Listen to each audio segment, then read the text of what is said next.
څلور مېرمنې زندۍ شوي او څو نجونې د امر بالمعروف کسانو په کیبلونو وهلي. جزئیات هم د ویډیو کې وګورئ او چینل سبسکرایب کړئ. د هیواد له مختلفو سیمو څخه خبرونه څرګندوي چې د بېلابېلو پیښو له کبله څلور ښځې زندۍ شوي او یوه نجلۍ او یوه بله له موټر چلوونکي سره یې د امر بالمعروف ادارې د کارکوونکو لخوا په کیبلونو ډبول شوي ده. د سمنګان اوسیدونکو ویلي چې د حضرت سلطان تر پله لاندې په دار د زړول شویو دوو مېرمنو مړي موندلي دي. سرچینې وایي چې دا مېرمنې څو ورځې وړاندې پر دوی له جنسي تیري وروسته په دار زړول شوې وې.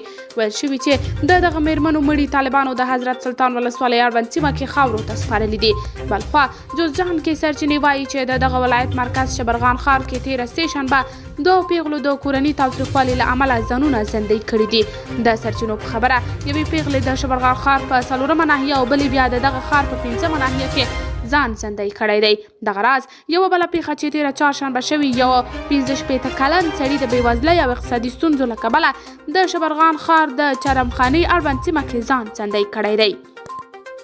له بدخشان څخه په یو راپور کې راغلي چې د طالبانو د امر بالمعروف ادارې کسانو د دغه ولایت د دولتي پوهنتون د سیاسي علومو پوهنځي یوه محصله اریا او په موټر کې د هغې لیږدونکی یعنی موټر چلوونکی له دې کبله په کیبلونو وهلي چې ولې یې ماسک نه و اغوستی. طالبانو په رسمي ډول د یادو پیښو په اړه څه نه دي ویلي.